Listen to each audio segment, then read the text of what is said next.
जी इसके लिए शुक्रिया, लेकिन हमें इसकी जरूरत नहीं। लेकिन जहाँ तक मुझे जानकारी है मछली बाबू कि आपको जरूरत पड़ेगी। सुना है 2 लाख रुपए कम पड़ गए। आपकी जानकारी सही है, लेकिन अब भी कह रहा हूं कि आपको इसकी फिक्र करने की कोई जरूरत नहीं है। हम बरानगर के तालाब की पीछे वाली जमीन बेच देंगे। मछली बाबू, वो जमीन तो आप पहले ही बेच चुके हैं। तो क्या हुआ, और भी तो जमीनें हैं। एक बात कहूं मछली बाबू, मैंने इस हवेली में अपनी बेटी ब्याही है। अब इस हवेली की इज्जत मेरी भी इज्जत है। अगर आपको कोई एतराज ना हो तो ये 2 लाख रुपए मैं देने को तैयार हूं।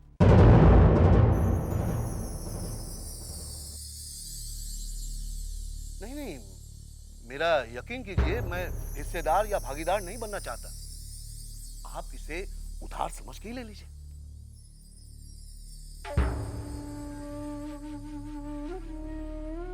हम समधियों से पैसे नहीं मांगते। हाँ, अगर आपको जरूरत हो तो बेझिझक मांग लीजिएगा, हम दे देंगे। ये आप क्या कह रहे हैं मछली बाबू? आप जैसा समधी हो तो मुझे चिंता किस बात की है? लेकिन फिर भी जाते जाते एक बात कहना चाहूंगा। आधी रात को भी मेरी जरूरत पड़े तो याद कर लीजिएगा, मैं हाजिर हो जाऊंगा। अच्छा, चलता हूं। नमस्ते।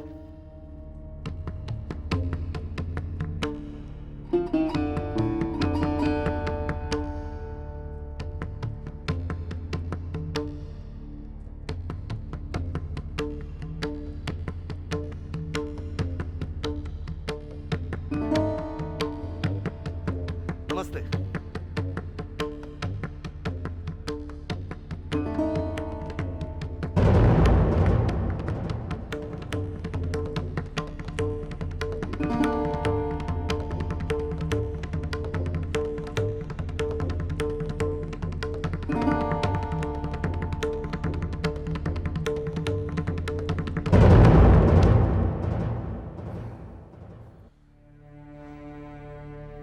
भागीदार?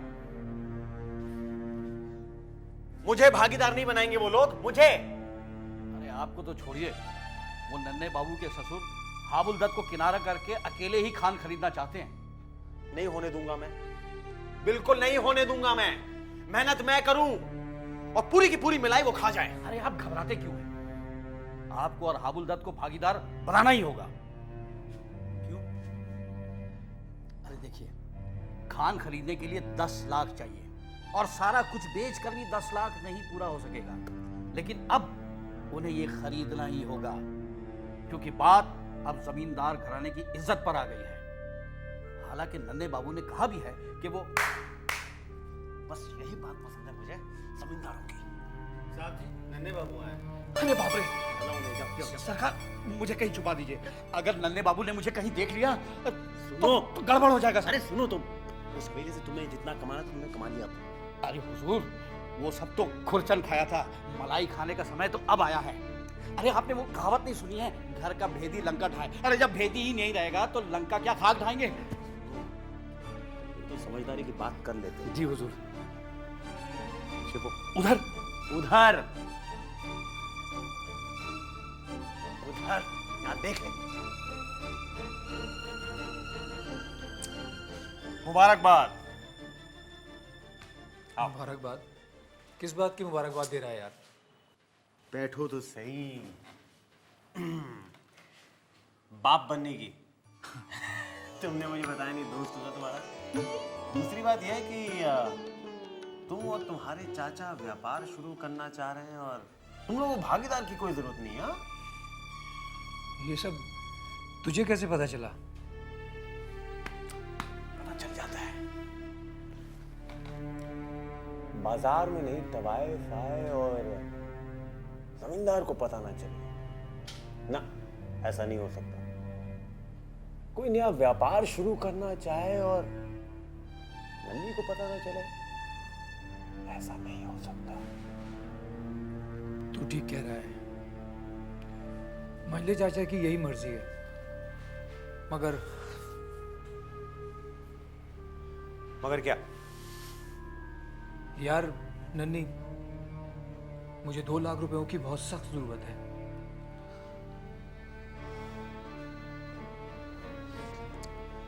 पैसे मुझसे ले लो। पैसे तो दे दूंगा मैं, मगर एक शर्त है। शर्त? कैसी शर्त?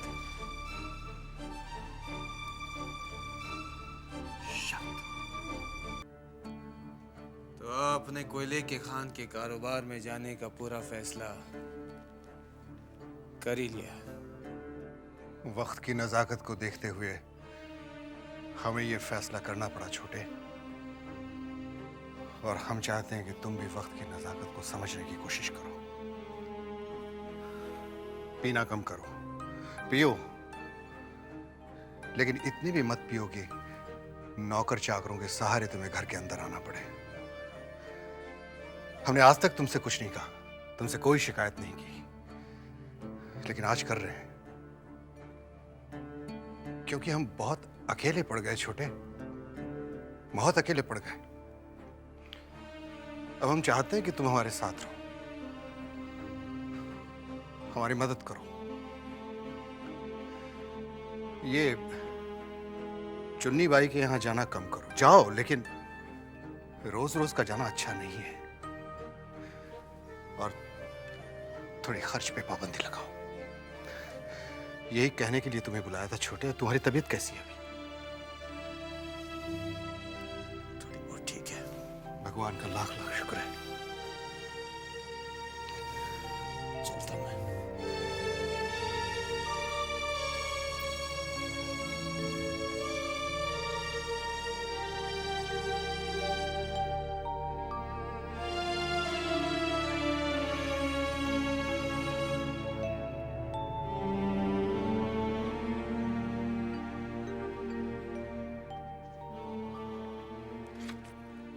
आप अभी भी पढ़ रहे हैं? देखना चारू, मैं अब कितनी मेहनत करूंगा। मुझे बहुत तरक्की करनी है। मंजले चाचा को भी ना एक दिन इस बात का एहसास करा दूंगा, मेरे ऊपर विश्वास करके उन्होंने कोई गलती नहीं की। आपके आत्मविश्वास को देखकर मुझे बहुत खुशी हो रही है, और मुझे पूरा विश्वास है आप बहुत तरक्की करेंगे। तुम यहाँ बैठो। तुम्हें पता है चारू, मेरी जिंदगी में इस बदलाव की वजह क्या है? सिर्फ तुम हो, और बाकी रही सही कसर हमारे होने वाले बेटे ने कर दी।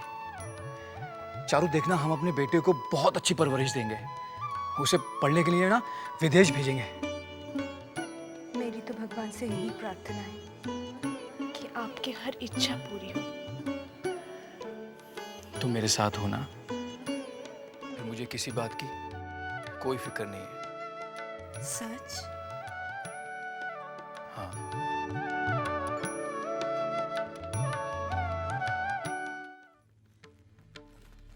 छोटे सरकार कौन सा जूता पहनेंगे? ये वाला पहना दो। बहुत पुराना है, बहुत बार पहन चुके हैं। ये दूं क्या? ये नया है। ये पहना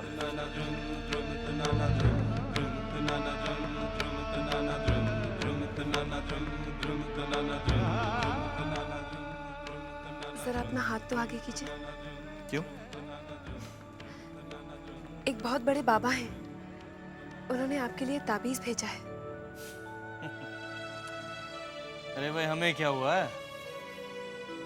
यशोदा दुलाल की कृपा से हुआ तो कुछ नहीं है,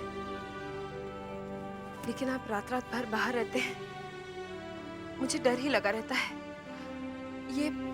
ये ताबीज आपकी रक्षा करेगा। छोटी बहू, तुम अच्छी तरह जानती हो कि आज तक हमने कभी भगवान की पूजा तक नहीं की है, तो ये बेकार की ताबीज हम क्यों पहनेंगे? आज तक आपने मुझे जो भी कहा है सो मैंने किया है, और आपने मेरी हर बात टाली है।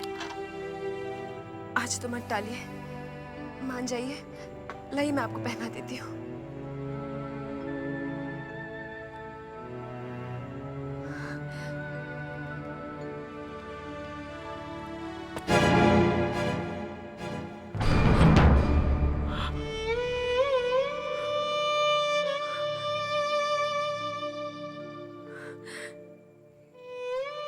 यशोदा दुलार, माफ कर देना पापा।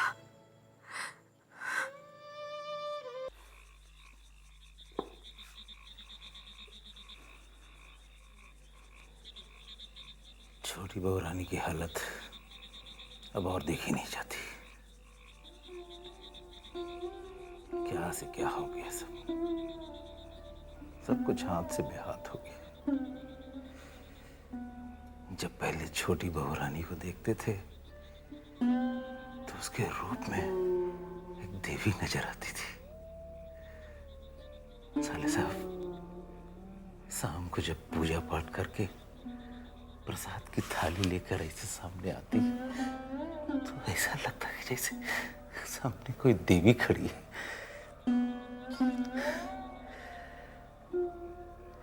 सब कुछ क्या से क्या हो गया।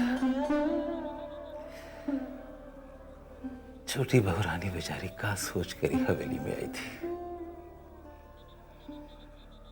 उनको भी कैसे कसूरवार ठहराया। छोटे बाबू जो है वो देखते ही नहीं उसकी तरफ। बंसी, ताबीज का क्या हुआ? ताबीज की वजह तो ये सब हुआ।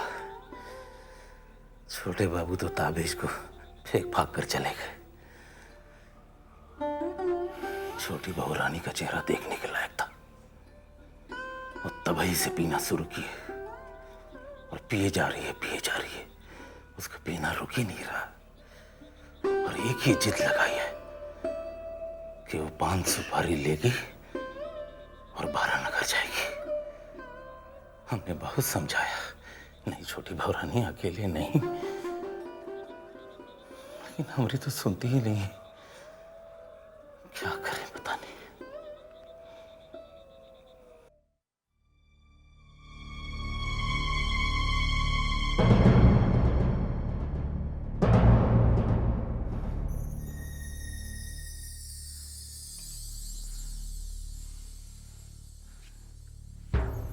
ये क्या छोटी बहू, आपने इतनी पी रखी है, ऐसे में आप वारानगर कैसे जाएंगी? तू है ना मुझे संभालने के लिए। हाँ, नहीं छोटी बहू, इस हालत में मैं आपको नहीं लेकर जाऊंगा।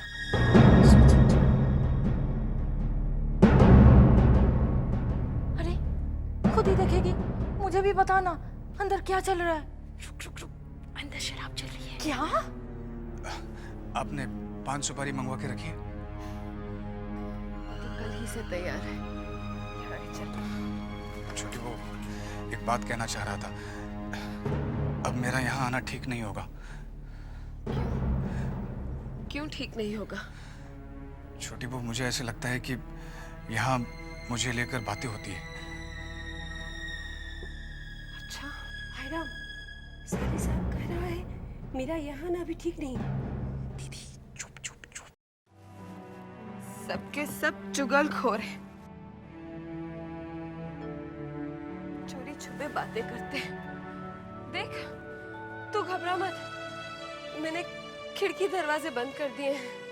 हाँ, अब हम जा सकते हैं। बड़ी माँ, क्या? मैंने भूतनाथ बाबू को छोटी बहू के कमरे के अंदर जाते देखा। भूतनाथ छोटी के कमरे में क्या कर रहे हैं दोनों? दोनों खूब शराब पी रहे हैं। हाँ? छोटी ने तो सारी इज्जत उतार के रख दी है। अच्छा ठीक है, तू जा। ठीक है, जाती हूँ बड़ी माँ।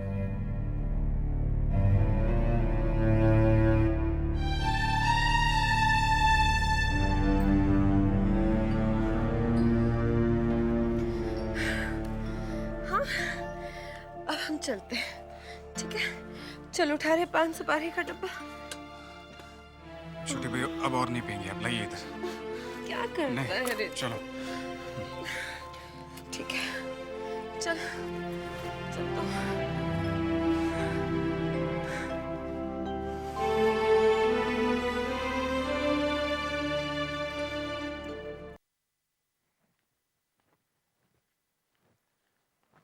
प्रणाम चाचा जी। आओ नन्हे, हम तुम्हारी प्रतीक्षा कर रहे थे। मैं अभी आया, मुझे आपका संदेश मिला। जी कहिए। वो हाबुलदत्त को हमने बुलाया था ये कहने के लिए कि हमें भागीदारी नहीं चाहिए, लेकिन जो बात हम लोगों को पता थी वो उस तक कैसे पहुंची? कौन सी बात? वो 2 लाख रुपए वाली बात। वो चाचा जी बातों ही बातों में मेरे ही मुंह से निकल गई थी। नन्हे, तुम समझदार हो, तुम्हें इस चीज का ख्याल रखना है कि घर की बात घर की 4 दीवारी में रहे तो अच्छा है, बाहर गई तो समझो इज्जत गई।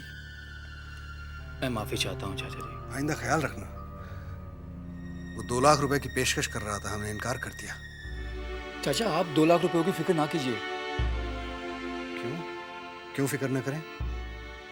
मैंने 2 लाख रुपयों का इंतजाम कर लिया है। तुमने कर लिया?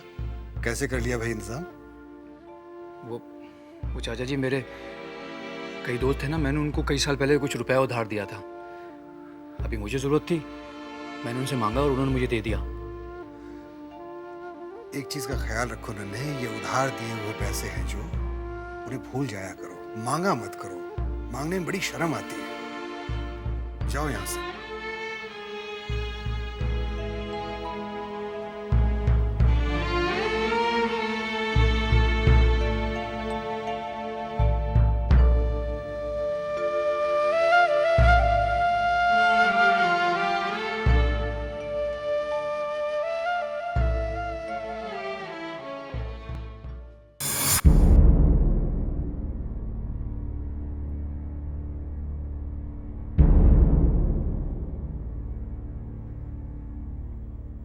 ये क्या?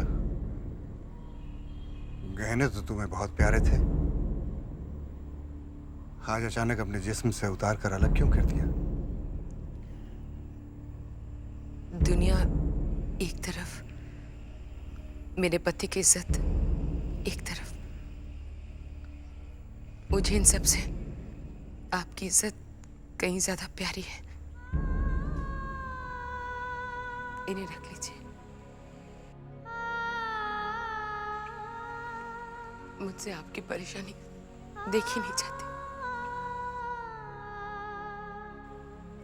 एक औरत का असली गहना तो उसका पति होता है। आपको पैसों की जरूरत है ना? अगर इन्हें बिकवा कर तुम्हारे गहने बिकवा कर? मजली, आज तुमने ऐसा करके खुद को हमारी नजरों में बहुत ऊंचा कर लिया, बहुत। मगर अपने गहने देकर हमें हमारी नजरों में नीचा मत करो, मत करो हमें हमारी नजरों में नीचा।